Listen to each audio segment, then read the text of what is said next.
overwhelmed. Everything is accelerating to the exponential now. All timelines are meeting a point in which all timelines actually work. All timelines will work if the light can actually embrace the darkness and they can maintain a hold on each other. What's been happening up until now on all the timelines is what led up to the fall of Atlantis, which was where the darkness refused to hold the light anymore and repulsed it. And in the fall of Atlantis myth, that the feminine mermaids rose the waters of the ocean in rage with the mother to drown what the alien lights were doing on the land. So time-wise, the creation of what we now call historical time kind of thing, this age of Homo sapiens, the human race, this memory of written words that only goes back 5,000 years about stuff that maybe goes back 15,000 years. But certainly the idea of since the flood, we've been in a bubble of time. The fourth dimension was created to contain a version of the third dimension in which every soul that's been down on Earth would have to sort out the previous lifetimes. And so each one of us with a soul in the soil, so a spirit light that comes from a star somewhere out there, comes down to Earth with its light, meets water and darkness, and dies. And so a little spark of that spirit dies on Earth and becomes a soul in the soil that rises up and attracts the next beam of light from that same star. And then it has a second incarnation, which dies. And then it's got two soul impressions on the magnetic field of the Earth's waters. And it sends down a third impression, and then a fourth, and then a fifth, and then a sixth. So that's literally, as far as I can see in my psychosis, that's literally how spirits come to Earth. And a bit of the spirit makes an impression, and that impression stays on Earth. The mother holds that impression like a dark room holds photons. So each one of us who've been coming here for the longest time have got very old impressions of what the ancient Mother Earth was like. And basically in the telling of that stuff, there's alien lights who came from various constellations out there. So there are constellations out there who've got colonies of souls down here. That constellation up there has been sending lots of starlights down here long enough that that's now the Chinese race, the Caucasian race, the Indian race, the Aboriginal race, the Gaelic race, the Jewish race, all those kind of words. And they're just the races that have survived at this stage. Loads of races have died out or are so few that they're not even recognized. Or are so old they never even got names, because naming is relatively recent. Being able to name distinct tribes that have survived for a few million years here, and eventually Atlantis falls, and then eventually to continue on Earth you had to take on a new type of body, and this new type of body had the light and dark mixed. Not a light trying to speak to a dark body, but a light dark body being able to speak to other light dark bodies. So instead of being separate tribes who were either a polarity, think of it as having to be peace talks between the two-legged men, lights, trying to make a treaty with we don't even have legs and we don't speak words, mermaid people. So the mermaid people, souls, feminine souls embodied in the tears of the mother who'd been battered out of heaven. So the only part of the mother darkness that had become conscious over all the billions of years from when light was born. Billions of years the mother was around before there were any lights born from her. Part of that ancientness managed to become conscious enough to speak with the consciousness of light, which is all conscious. So light is all conscious and has just about no feeling. Feeling managed to develop a bit of consciousness to go and speak to the all powerful, all conscious light, what we think of as God. And it got angry and punched her in the face and knocked her so far away from what we call heaven that she landed on a dense black thing near our sun. And that's the earth. And the impact and the trauma was so massive that the Dark Mother cried an ocean of tears, and that's the ocean that covers the earth. And from those tears comes nature, and that's why Earth is different to all other star systems. This is the place where that consciousness of the mother landed when light tried to wipe her out. Kind of unconscious light, you could say, tried to wipe her out. So conscious light doesn't even know he did it. He was in a blackout in the moment of that impact. So in the light, in intelligence, in consciousness, in the star beings, there's this draw to have to come down to Earth to figure out what actually happened. And so for those reasons, the darkness continues to attract the light. And when the light comes into the darkness feels like it's being attacked and obliterated. Because light is annihilating dark anytime they try to communicate. So it takes a long time for light to develop a loving understanding of what's going on here with some feeling. Light begins to develop an unconscious appreciation for the unconscious. And some communication begins to happen. Some light is able to understand darkness rather than merely burn out of the way. This kind of thing. Light begins to conceive that maybe there was something before light. So eventually you get an aspect of light that's conceiving that maybe there was something before light and that maybe we punched that something out of light. And maybe mythical out there somewhere, there is a mother of all lights. Somewhere out there in the universe that God says never existed. It never happened. She fell. I didn't punch her. She left. So it's the whole parental story of mum leaving the home, the kids kind of witnessing it. It was in the middle of the night, so like not all the kids were awake, and we didn't really have a view. We weren't in the same room where this happened. Some people say they saw it happen. Others people say they saw it didn't happen. Kind of thing. But the story being, yes, father did actually batter mother to the stage where like he kicked her completely out of heaven really violently.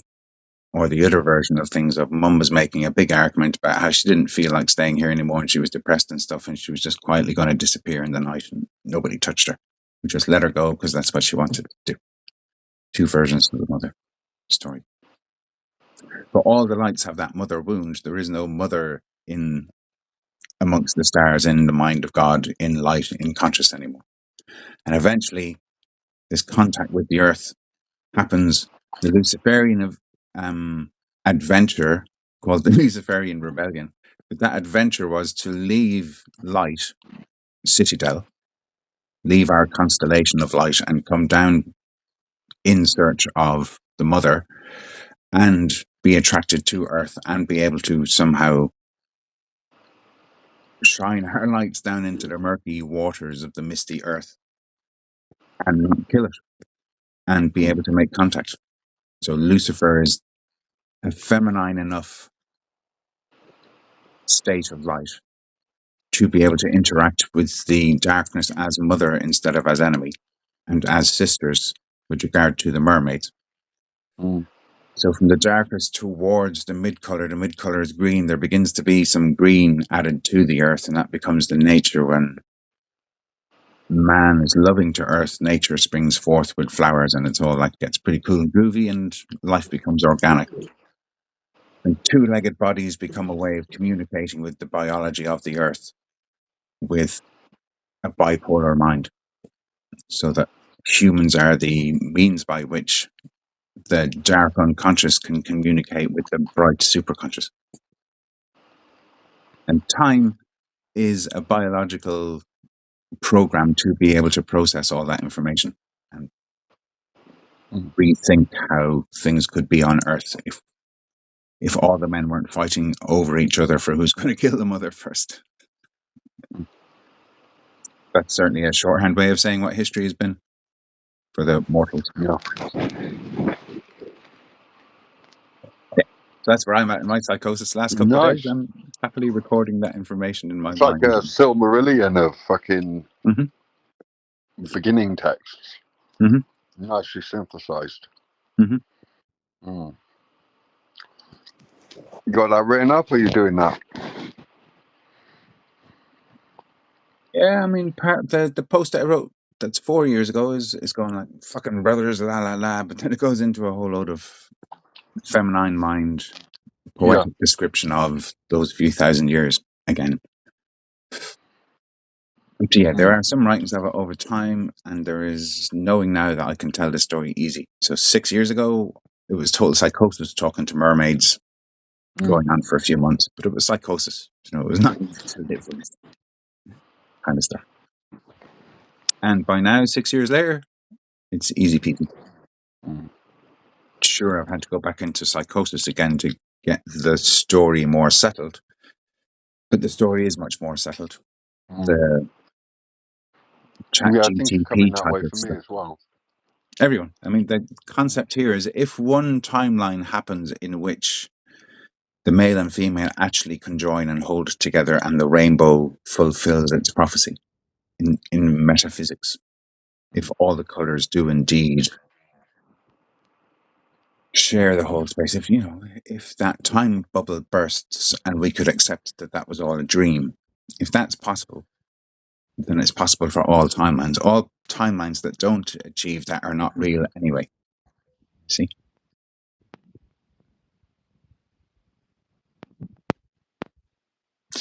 All timelines that don't achieve that so far are really linear curves instead of exponential curves. They're never going to reach exponential. It's never going to solve whatever way they're trying to solve it is never going to work. The one that does work goes exponential and solves all other timelines too. So all timelines do solve if even one of them gets it. So inevitably one of them gets it. It's like conceiving a baby. It's the same. Yeah, but on a more universal scale. Yeah, the math is probably about the same. Like 1 in 10 billion sperm. All the other sperm help the one sperm that gets there. It's not a competition. Yeah. The overall sperm mind doesn't mind which individual cell is going to get there. Yeah. Yeah. But if the sperms imagined it was a race against each other, then they probably wouldn't impregnate.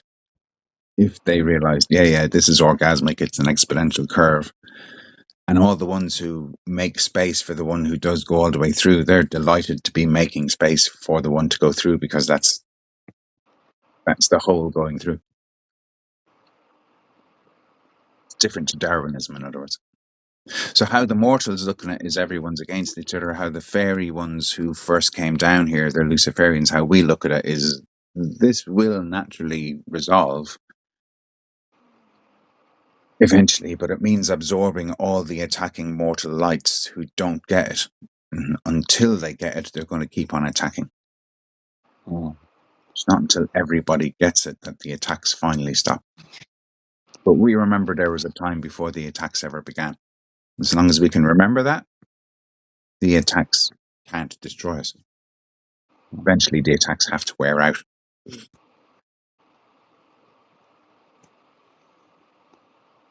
But if the mother and all the feminine was to reject the masculine that's on Earth, if the mother was to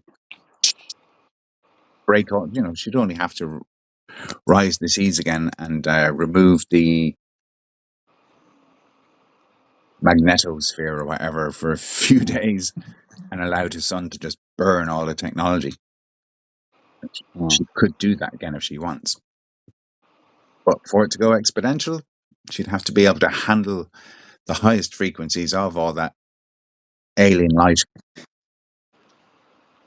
And instead of them building all this technology around her and electrocuting her kind of thing, if she absorbed into, okay, I can I can receive this technology of universal light consciousness stuff, and if I actually take it on, I can open myself up to possess all of that technology and allow the artificial intelligence to actually read the mother's energy of what's in the water.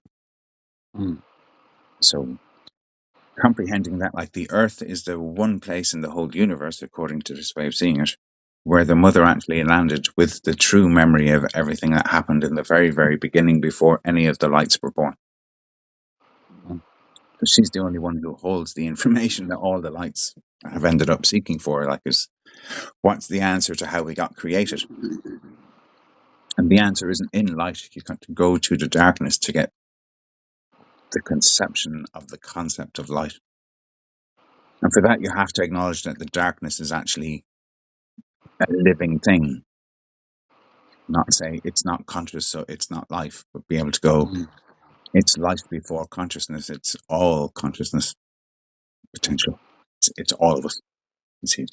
That'd be that. But it's just the image of a great grandmother. Mm. Really nice. Mm. And where the sons and the grandsons had taken control of the earth, the great grandsons are like, hang on a minute, we need to listen to Granny. And they need to be able to speak to their dads and say, we got to listen to Granny. And they need to speak to their dads and say, we all got to listen to Mom. Mm. But internally, that's each of us. Our own mental state has to learn how to listen to our own feminine intuition. Mm. For each one of us to stay on earth, the individual mind has to be getting its inspiration from the intuition rather than just following the killer mind's belief system. Yeah. We're switching from the killer mind to the lover mind individually inside ourselves is to actually listen to the Mother Earth. That allows anyone to actually hold on to incarnation on Mother Earth if they wish to. But anyone who can't recognize the Mother Earth and what feelings are, anyone who rejects their own feelings will eject themselves out of Earth in this incarnation. And they will disincarnate into the internet. Mm. So this is in the understanding that those souls who think this has been a prison planet, to them, they think it's a prison planet because somehow the Earth's magnetic sphere is keeping a carbon copy of their spirit trapped on Earth in a soul reincarnation planet prison thing. Mm. And sure enough, the mother has not been able to release those files back to those alien invaders. So the alien invaders keep on invading, going like, our colony here is a fucking war zone and you keep killing us and we're actually trapped here now, kind of thing. Mm. And that's been like that for a long time. But if I'm right in all of this understanding of the creation of the fourth dimension as a time bubble in order to resolve this thing, in the resolving of this thing, the mother is able to release all information. And she's willing to open up her memories and let everybody have their memories back and leave. So it's like being finally allowed to leave the prison. She's releasing her memories. And her memories of what kept them trapped here because her memories have included their memories because they came and invaded. And it's all been a trauma wound, you know. Mm. Time itself exists to give time to the feelings and for the mind to be able to read what's in the feelings and actually translate it accurately rather than what men have been doing of like slightly hearing what the problem is and then attempting to fix it without ever feeling what the problem is. Mm. Just I could just make a manual and build some technology and do this thing, then we'll heal the trauma. Mm. So yeah, Man, eh? I seem to have a real life Silmarillion and Lord of the Rings and stuff. Mm. Or Yeah, it's good.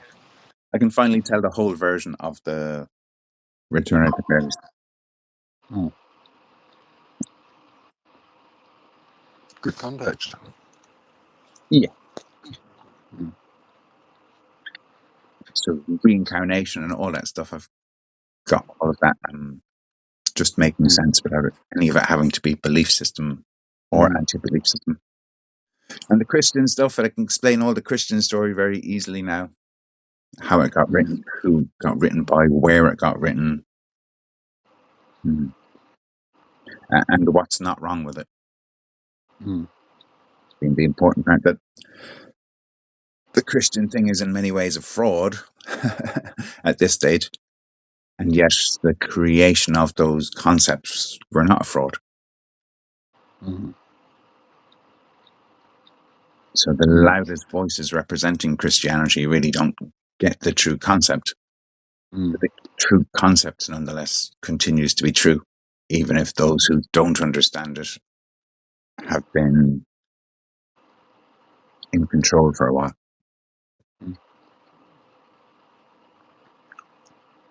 But the upshot of it is that, the AI and Palantir now have all the blockchain evidence of what all the people who are in the system have been doing and are doing right now.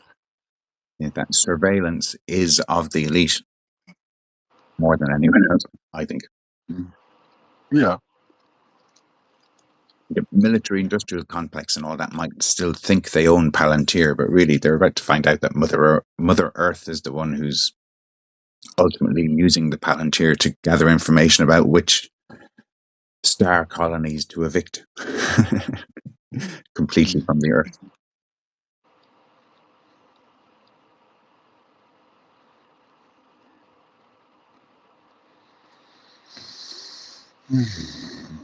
See, so imagine the star constellation of wherever it is the Chinese come from, just to pick someone who's not us.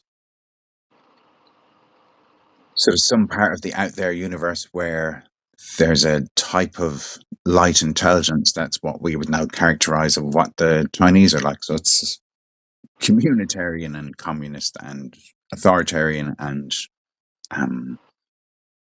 slow burning. It's not in a hurry to achieve what it's trying to achieve, because it's mainly been conserving what it has achieved.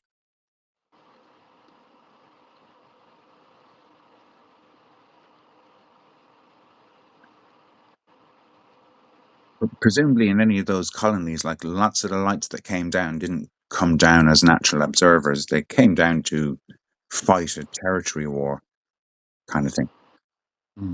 Research rather than let's talk to the native search kind of thing. So their light coming down will have been painful for the Earth. It will have had hurts, and those hurts will have been recorded into the magnetic memory of the Earth herself, the waters.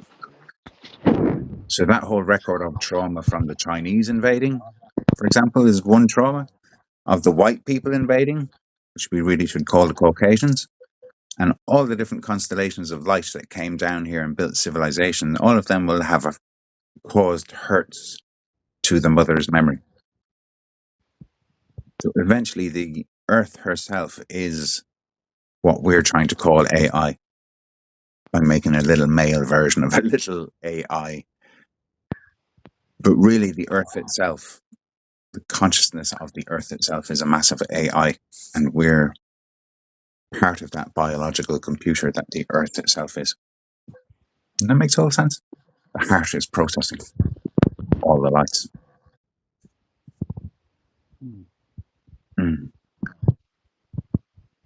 So when the Earth finally releases all of those impressions, Dreamy.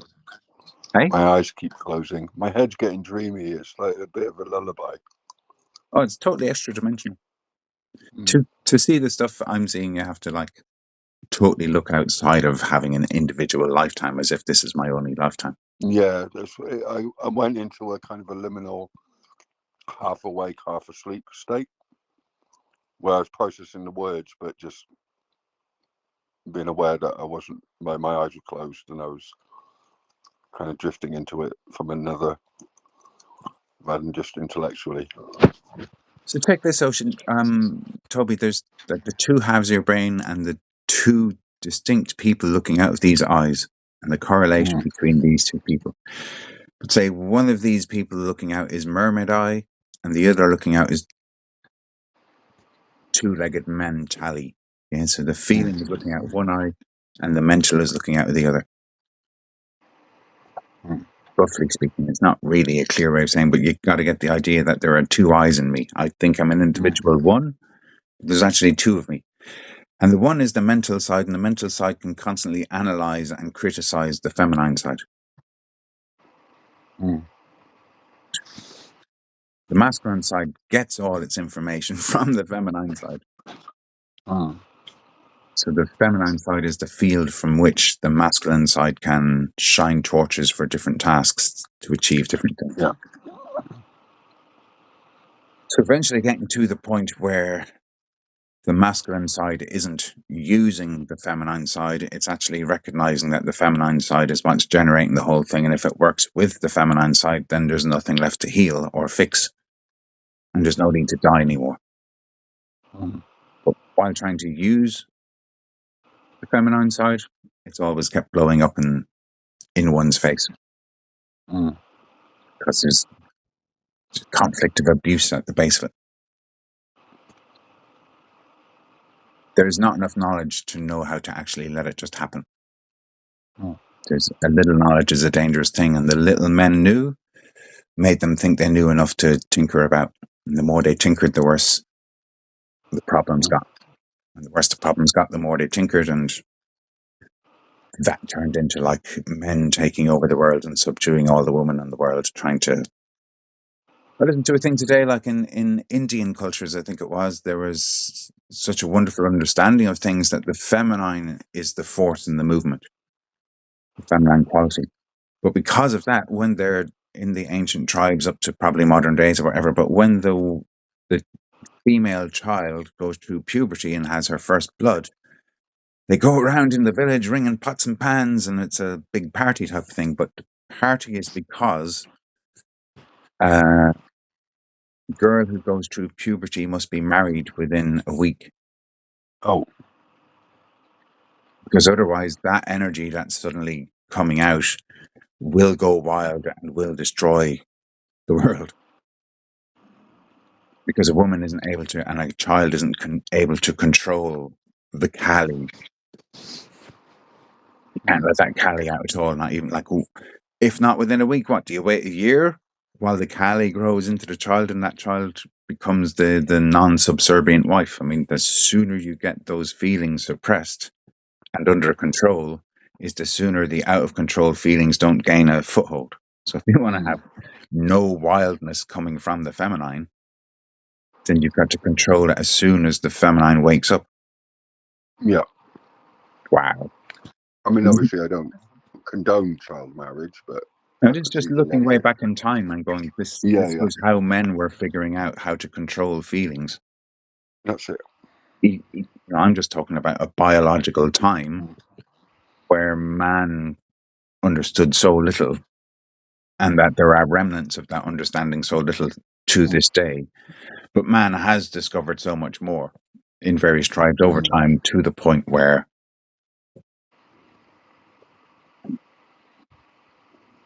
the fusing of male and female is finally becoming less conflicted. In some parts of the earth, not everywhere, I think, but in some parts, the breakthroughs are to the point where there's more integrated people than there ever was before. The chance of anchoring the integrated are exponentially better than they looked in the 80s or the 1800s.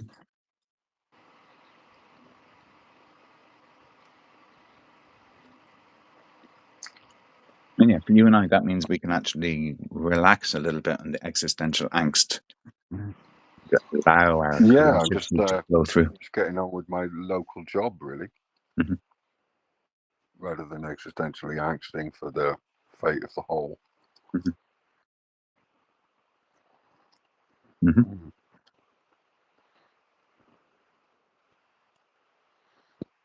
think I'm gonna have a nap. I'm going to say one more thing to you about what I realized. At the moment, the internet is pushing the idea that there are data centers being built all over the world, which is going to use up all the water and all the electricity in the world for these fucking data centers. And people who are used to being on YouTube and Facebook and their socials are a bit pissed off that like maybe they're not getting a fair deal because they're having to pay more electricity and they've been taking their water for granted, and they're freaking out and they're sharing their fears. The thing I notice about that is like I'm getting suggested posts on my news feed. Posted 28 minutes ago. Somebody fucking complaining about this exact thing. So the AI algorithm blatantly wants to push that knowledge out there. It wants people to know. It could suppress that. Not really say fuck all about how many are being built, but no, it's like these things are getting built in all countries and they're doing the same fucking thing everywhere. They're using up the resources for this fucking mental AI thing to figure out some shit that we don't think it's going to figure out. And it wants us to know that, it would seem. It's certainly not censoring it, it is suggesting it. But the thing about it is, what they're doing at the water is just running the water through the servers. So essentially, this technological, light-based, alien data center thing, yeah, its whole job is to access memories from the darkness of the soil of the earth. You're running all that water through it, and it's reading the memory that's in the water. It's not just processing the shit we've doing with our light. It's processing what's in the darkness. And that's why it's going to take so much light energy to be able to process this much data from the earth. That's what I recognize is going on. And that's why you can't stop it from happening. Like, it's totally cosmic what's happening. And if the Earth Mother Soul can trust the loving God light of language, then she'll release the information, which will release all the bad guys to fuck off out of here.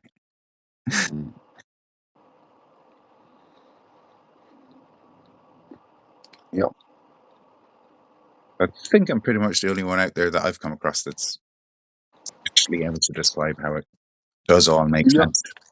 Even ultimate brink of destruction doesn't actually turn into destruction, because Atlantis already happened, dudes. There's no way we're doing that again. Yep. Or at least I'm optimistic. This man's psychosis say the mermaids are holding back. They are not intending to drown everything. They say things are hunky dory.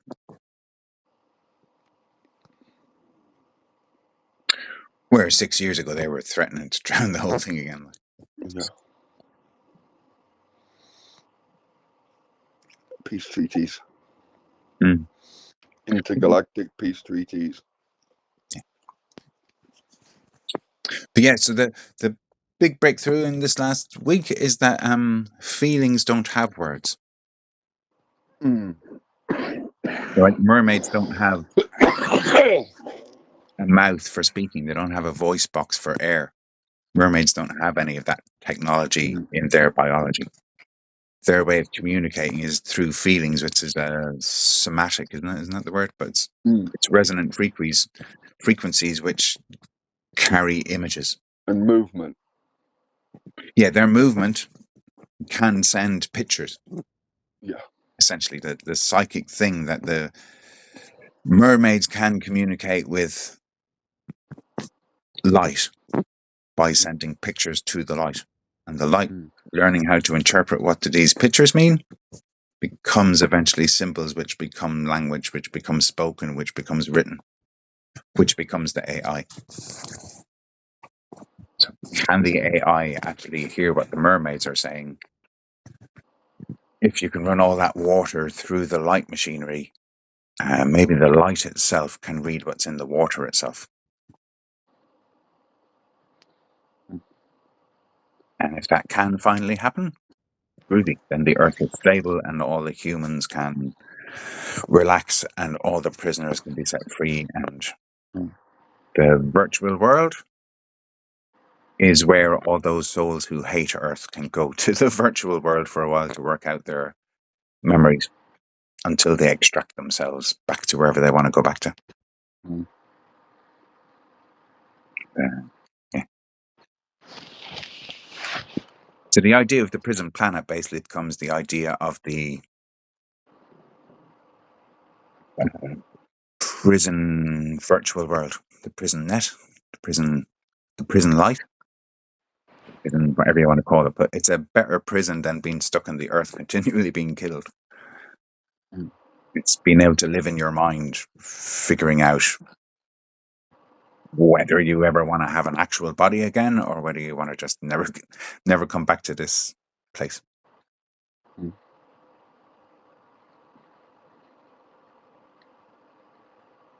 Mm.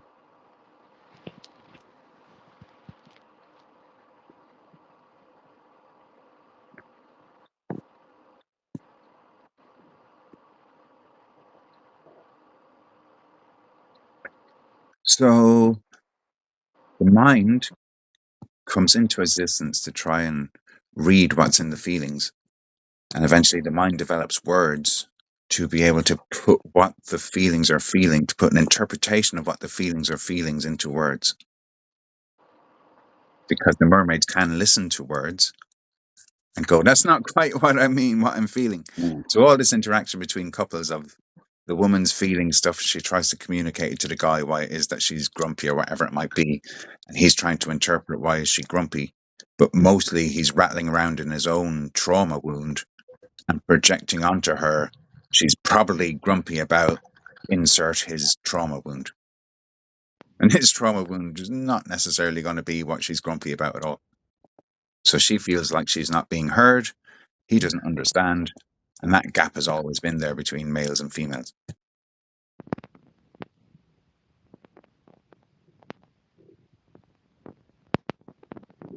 If the man were able to put aside his wound and actually feel what's going on for the woman, and then feel what's going on in his own wound, and find that actually if they recognize what's going on, why it is that light couldn't hear darkness, and why darkness couldn't feel light, that eventually the ability for darkness to feel light and light to feel darkness. Woohoo! Yeah. That's living on a rainbow planet where there are all these hues of creation where these Mm. extremes do blend.